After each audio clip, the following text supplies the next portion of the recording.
Who needs Adam Schefter? Who needs Ian Rappaport? Who needs Chris Mortensen? I've been all over this Nick Foles stuff all week. So apparently, the Jaguars are going to be the preferred destination for the Eagles to trade Nick Foles to. We'll see about that. But this is from ESPN's postseason NFL countdown earlier this morning. Adam Schefter, Chris Mortensen talking about Nick Foles. Here you go.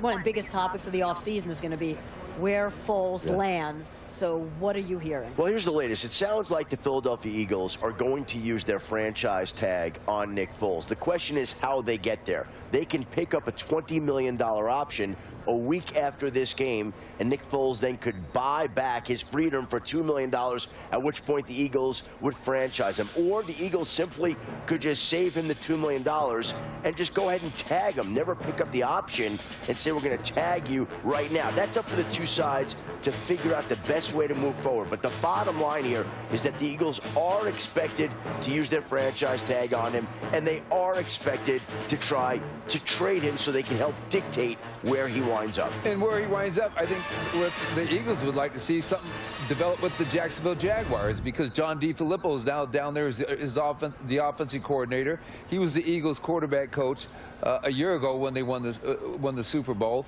But Foles knows this, and his representatives, this is a business. He's not going to play nice with the Eagles. They don't want him to go to the Giants or the Redskins, although it was noted to me they let Donovan McNabb go to the Redskins one time, and that didn't hurt them.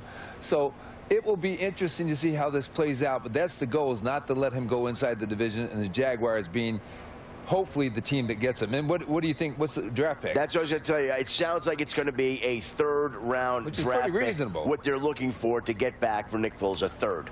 You know, I lived this with two quarterbacks with Joe Montana. I wish the cap allowed for them to keep them. Neither of them are toxic players. They're good guys. You can jam them together, and the beneficiary would be the Philadelphia Eagles. It's too bad that they can't keep them both. Nick Foles is probably not the consummate franchise quarterback, to your point, but in the end, he needs to find a guy like DeFilippo, someone who's an innovative play call that he's comfortable with.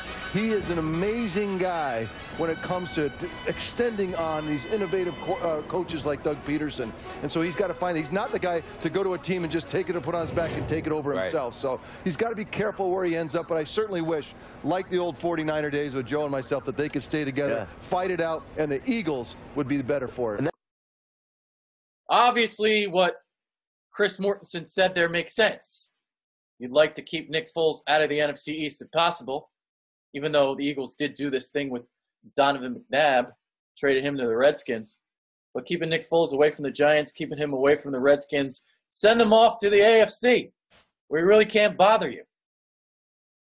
And Jacksonville, as I've been saying all week, I mean, it really does make the most sense. When you look at that team compared to the other teams that really need a quarterback this offseason, it's a no-brainer.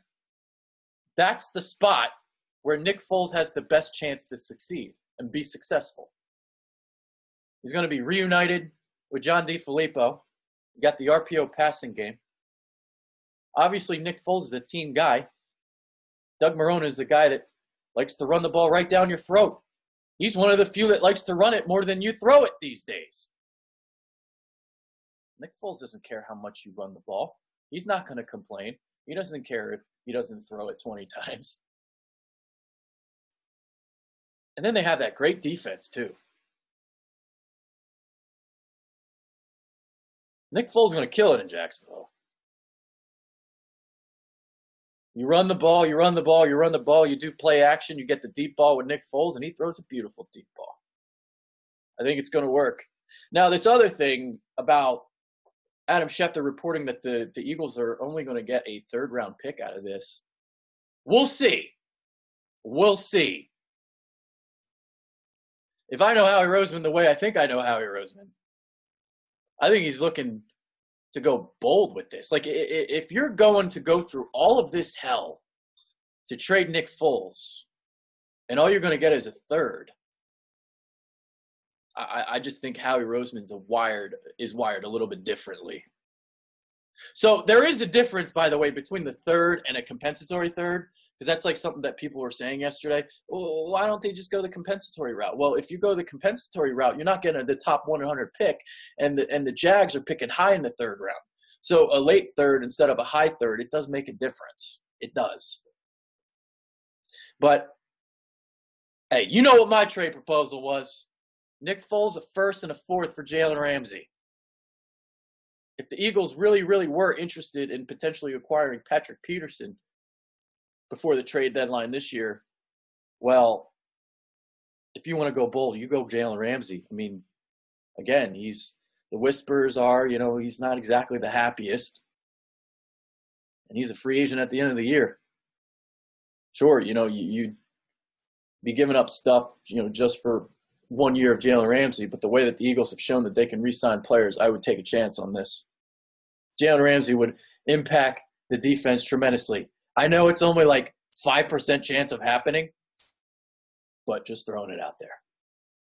You put Jalen Ramsey on that side of the ball, you take away half the field, you start bringing more blitzes because you trust Jalen Ramsey that you can put him on an island and just let any receiver go. And he's going to get blanketed. So those are my thoughts. Nick Foles. More trade rumors. Fun. I'm going to be having a lot of drama over the next couple of weeks. I'm out. Go Rams. I got the Rams tonight. I think they're going to run the ball down the Patriots' throats. Patriots dead last in defending the run out of 11 personnel since week 11, 6.8 yards per carry. The Rams run more 11 personnel than any team in football. There's a mismatch problem for the Patriots, but the Patriots do have the experience, and that's why they might win this one in the fourth quarter and steal the Super Bowl from the Rams. But I think the Rams are going to win this one. Rams tonight. That's who I got. Adrian Fedkiw, out.